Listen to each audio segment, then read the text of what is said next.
back. WNST, Towson, Baltimore, and Baltimore Positive. All of our intelligent chats brought to you by our friends at Wise Markets. Wise Conversations, we call them. I had a great conversation this week with the PR guy from Wise, who you can follow him. I'm not sure it's PR guy at Wise, but we were talking crab cakes and getting out all over the state. And yes, they have a Wise Market in Frostburg for me and for some college students as well to get some fresh crab meat on my tour. So I'm looking forward to that. Also, Grilling with Tim. You can find that out in the podcast Audio Vault. I meet a lot of people, and I network, and sometimes I put a suit on.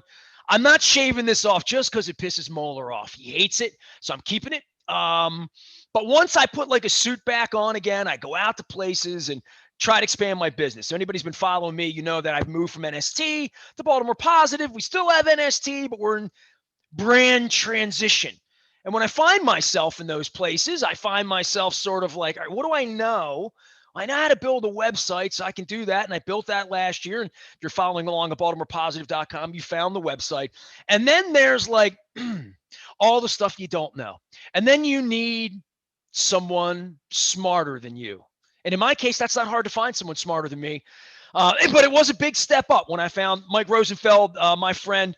I don't know how long we've known each other. Like, I think it's 20 years, right? I mean, maybe it was in the 90s at some point that I came down to your shop down on Canton when I was still young enough and single enough to be chasing girls outside of Looney's and outside of a Nacho Mama's back in the day. But it's good to have you on the program. We know each other in the real world. And you got quite a story to tell about, like, business and digital, and not just helping, a schmuck like me try to make my website better, but you've been doing this a long, long time, man. You're a trusted resource for a lot of folks here in town. Yeah, I appreciate it. Yeah, we've, they say Baltimore's small.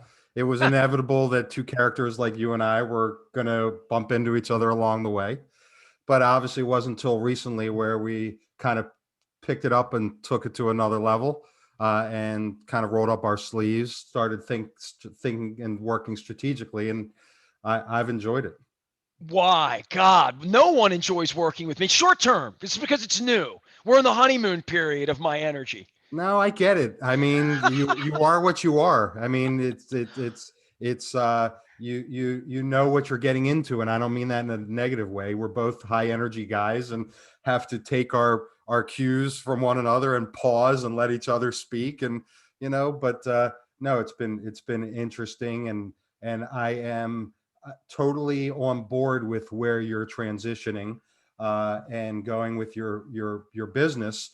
And, frankly, and we've shared this, I, as well as many of my peers at our stage of our careers, have gone through similar pivots. And it's just kind of interesting to share stories and to help each other. So just from an iconoclast standpoint, and I'll put myself in that category now because I look around and I'm trying to figure out anybody who does what I do, right? Going to Super Bowls and sitting there on Radio Row with Odyssey this and $1 billion radio station that and pissed off employee A over here and high ego sports guy over there, like all of that, having managed people over the last 30 years. I'm trying to do something like, even when I talk to you, like I talk to clients and I talk to, people that I have on the air that are business partners in what we do, trying to explain where you're flying the plane when you're really not sure where the destination is. You're just like going towards the light. You know what I mean? Like, and I think as an entrepreneur and as a serial entrepreneur, and, that side of me maybe comes out on the radio when I'm talking about Masson and business or the Orioles or Angelos or, free agency or negotiations or all these things that I'm all too intimately familiar with that I wasn't when I was a kid reporter at the paper. I mean, I never dreamed of running a business and certainly managing all aspects of it. I do find it interesting at this point that I came to you at this point in life because we knew each other 20 or 25 years ago. And we've always sort of flirted around with, like, I've had a website. I've wanted to be a web business. I went around town to the R2Is and all those places back in 2006 and 7 and 8 saying, show me how to grow my business so Jane Goldstrom will buy advertising from me, right? So like it was a very basic premise of, I think I have something that's being measured poorly in the AM radio space, really poorly, really, really poorly. And digital was a freedom trail for me to say, I want to measure better. And I remember coming to you many, many times, and the space you're in now, like, dare I say you're a Google expert, or Google is what you do. And anybody that slid into that space when you did, Google has survived it all, right? Google's been the right channel aside from Bing or whatever it was, right? Well, as far as the search engine wars, they clearly won that. They now win the browser wars. I mean, I think so close to 70% globally, people are using the Google Chrome browser. But yeah, just to clarify, yeah, you mentioned, R2I and some of those people along the way. I mean, what's interesting about my industry is, first of all, I got started in 1995, very early. And I'm trying to think of when I had my first. I took a web class with a guy named Dave Goldsmith in his house in Pikesville off Sudbury, or Sud, whatever the Sud is over there by Jilly's. Brook. Yeah. Sudbrook, thank you. And it was when people were building web pages, but it was like, I just took a class and I didn't know what the world, it was the day I heard of what the World Wide Web was. So I'm guessing that somewhere in there, I was a barter systems client. So I know it was at least 93 or 4. So it was 94, 95 probably that I heard of the World Wide Web, right? Like, So yeah, so to date ourselves, that's when everyone was getting AOL diskettes in the mail, like, CompuServe, right? exactly. And I, like you, I'm an entrepreneur, and I, like you, in 1995 took a class about internet and business. Mine happened to be during going back to University of Baltimore's business school to get my MBA. Took a summer class called Internet and Business, and literally started Web Connection during that summer class. So I graduated in 92 and started my show in late 91. I interned with Scott Garceau. I had Mike Gaffigan on last week. Please go listen to that. It was a great conversation with Mike about Pimlico and the Preakness in his life. I interned under him, Jim Hawes, Keith Mills, and Scott Garceau at Channel 2 during like 92, and graduated from college. It was my last credit I needed to get, was this internship at Channel 2. I was already on the radio every day. I left my radio gig to go cut bullets tape, and have Garceau throw my Oilers jacket on the floor and run out for that crappy Little Caesars pizza. So I had never heard of the internet, like, at that point. Like, I can promise you, getting out of college, I graduated full-term college right as there was no internet, and then all of a sudden there was an internet, right? So that's 94, 95. Is that considered the dawn of all of this? I mean, that's when common people like you and I stumbled upon what today has become the internet. Yeah, Bill Gates knew about it, I guess. Right?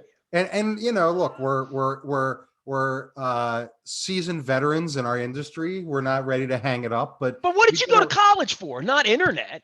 No, so I went to college to study psychology, but and meet girls and listen to Tommy Conwell. But that's correct. Mm-hmm. But not one of those people who studied psychology because they didn't really know what they wanted to do when they grew up. I studied psychology because I felt, and still do, that I have a good read of people and their character, and that has served me well as an entrepreneur. And you're still here? Yeah, dealing with people. Yeah. So, and actually, I was planning on going the psychology route until one summer I interned at Shepherd Pratt, and I was like, yeah, this is a little too heavy. This is tight. Yeah. This is hard. Every single day of my working career. I discovered that, of course, my junior year of college, unfortunately, rather than my freshman year. But things happen for a reason, and thank goodness it did. Well, I'm glad I met you. Mike Rosenfeld is here. He does digital stuff and web stuff. I'm going to let him tell you what digital doctors are, and CDOs and CEO, all the C's to help out. And certainly he's been helping me get my thing on the road. It's funny because I went to college. All I ever thought I was going to be was a newspaper guy, Mike. So, like, literally, I worked at the paper. I wanted to be Oscar Madison. I wanted to be Ken Rosenthal. I wanted to be Peter Schmuck. I wanted to have a long career being a baseball beat writer and columnist and cover Super Bowls and cover Olympics. And Phil Jackman, who's in ailing health right now, whom I love dearly, was, spiritual godfather, John Stebbin. All my heroes were sports writers. You know, that when I thought of what I was going to do, I thought television, ESPN, Chris Berman, yeah, that'd be good, but I'm not good looking enough. I'm too Baltimore. I'm not, I never thought I'd be on TV or even radio. Like radio was something, it's just not what I did. I was a writer. I thought of myself as a writer. This full turn of me finding you and you finding me and Moeller and I and me almost running for mayor and me moving brands and the Orioles being assholes to me for 25 years and, just on and on and on. That's pushed me towards doing what I'm doing. Last summer, I was looking to build a web platform for the new thing that I did. Free plug here, probably for one of your competitors, maybe in the old days. Mission Media sat me down and spanked me last year. All the dudes, if you know anybody from Mission Media, you tell them Baltimore Positive's their fault, okay? Let them know. Because they sat down with me and said, you got to build your brand, move your brand into one place. And I'm like, great, I'll do that. That's good. After I run for mayor. And then I didn't run for mayor. And then I moved my brand. So last summer, when I'm looking around for a web platform to look good, and this is the first time I've said this publicly, but I've talked to a lot of business. Everybody in my world knows this. I admire what Jan Wenner has done at Rolling Stone, not just on a business iconoclast kind of way of a dude that was a music guy and, had a whole different life and lifestyle that moved it towards politics, travel, movies, arts, change the world kind of thing, right? But I like their platform. I like what Rolling Stone did.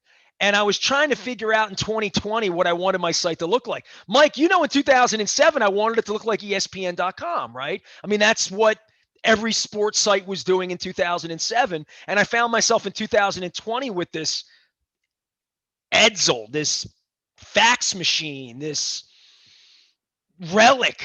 And I needed to upgrade. And the thing that I found was a thing called Newspaper X. And as an old newspaper guy, it felt pretty easy to drive that train. And now with the new world, there's so much I understand, and then there's so much I don't understand, right? About social influencers and social media, and everybody follows me on social media. That's how people are going to find this, hear this. Maybe you're in the car listening on AM 1570. If you are, God bless you. I love you. Listen to the ads, support the sponsors. But most people find my face, my logo, my cat, my wife, my friends. The digital side of this and where the future is for two schmucks at a Tommy Conwell concert at Hammerjacks back in the day, that this is where we are, that I broadcast like this, that there's video, there's audio, there's sharing, there's the ability for me to tell all my friends about you and you to tell all your friends about me. I mean, this is stuff in college we could never have dreamed, right? Like, I mean, again, as a newspaper guy and what I went to school for, but reading, writing, arithmetic, psychology, philosophy, whatever you did learn, communications, editing, whatever your thing is that you learn becomes something you can really drive well into a new place. I want everybody to learn about how you and I tell them how we met, because you're like a chief digital something, but like for a guy like me, I have enough skills to be like crazy with Facebook and with this device and whatever. But there's different to be like okay at it. And then there's to be like, do we really have a strategy for what we're doing here? What are we trying to get at here? And in my case, I am selling cars, right? For Coons Ford, I am selling chicken for Royal Farms. I am selling everything at Wise. I mean, I go in there. It was ice cream cones the other day that I was lacking.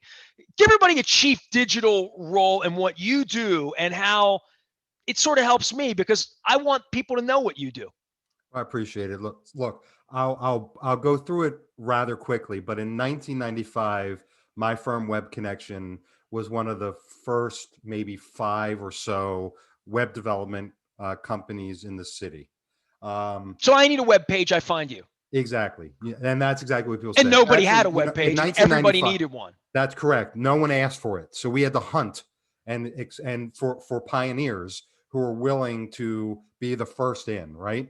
And that was very difficult. We fortunately partnered with AT&T and Bell Atlantic, which is now Verizon, and other companies who were selling hosting services, but they needed people to have websites in order to host. So that was a nice gig. Bottom line is, we survived the bubble burst. We're growing, and around 2010-ish, so I'm 15 years in, I start to see the commoditization of what I do for a living. Young people graduating college are not being able to find jobs, so they're setting up web development companies. It's more difficult for potential clients to differentiate between what I do and what these kids say that they're doing. And now, even today, there's things like WordPress and Wix and these See, I got platforms. into WordPress at 8, and it was a great decision for me, right? Because Right. I was in this awful thing called .NET Nuke. If you see Matt, blame him. And being in the right car is paramount to getting this done. Like, my website was an absolute piece of garbage a year and a half ago, and I knew this, right? And I needed to like do something with it, but you don't know what you don't know. And the other part of it would be, I could have been the rockhead that said, ain't nothing wrong with my website. My website's fine, like, because I would say, we just built website 5 years ago, like I could hear every business owner sort of thinking that or saying that, like, but younger people would say that website's how I'm going to turn my business, and that's how we're going to sell things in a pandemic, and that's how we're going to have online. I mean, most places I order food now in the city, God bless Pizza John's, I still call them and they take my order and whatever. But like, if you don't have an app and you're not paying with plastic, you're not, and especially during the pandemic, they weren't touching dollar bills. Man, that freaks some Right. old white folk out. I mean, that freaks a lot of people out, quite frankly, who have seen this paradigm shift where it's like, I had to figure out what Venmo was, bro. Like literally to figure it out, to conduct business. Yeah. Well, look, I mean, you have to evolve or die, and that's pretty much what happened to my firm. I saw the writing on the wall early that the project costs that used to be six figures were going down to five figures, to mid five figures, to low five figures, and then it was going to be, we had to do a bunch of quantity, and I just said, this is not the business that I started and where I want to go. And I realized that I've been helping organizations, nonprofits and for-profits and consulting firms, B2B, B2C, make a lot of money and be successful online, but I didn't want to build websites anymore. All the people that you mentioned that are doing this, God bless them. And I'm friends. That's one thing about our industry. I'm friendly with all of my competitors' owners. I never had any issue with any of them, but I recognized, or at least predicted, that there were organizations out there who were honest enough, and that you were one of them, to acknowledge that you don't know what you don't know, and that you needed a trusted third party, executive level, to add to your team to shepherd you through a digital strategy. And I literally thought I would have needed you before the website. I think most people would have. I they just would have. dove into building a website and had an innate, I have a skill. I mean, I went to school for it. I grew up with organization and categorization and budgets and just all of that kind of stuff. So for me, but I can't, it was intimidating for me, even after having done it twice. I built two websites, but had been off the bricks for 12 years to come back into it. It's just not a place you want to swim when you don't know which. It's almost like a doctor, a lawyer, a dentist. You don't work on your own teeth. You might cut your own hair if you don't want to look good. I'm Right. working on mine right now, but yours I'm looks working good, on by the mine way. too. Yeah, thank Uh, you. you're welcome. But but really, denial is the river between here and there, right? Like, I don't need you. I know enough. I mean, there was a point last year where maybe I could have gotten in over my head in Right. building a website or trying to build this new thing in Newspaper X and have it deliver the way it did. But there comes a point where you do hit your head no matter what you know. I mean, I knew Yeah. a little bit more than the average bear. I'll give myself that much credit. Not as much as to be awesome, to be ninja, where you Right. need to be if you're going to play in that space. I always defer to experts and excellence. I think the hardest thing is, who do you trust? And that's one of the issues we all have at this point, which is, I've been burned by people like you, right? Like, literally. And I say that I say that to politicians. I say that to people like, I've had a bad meal before. Like, I'm not coming in your place if there's a chance there's a bad meal, because I know where I can go get a good one.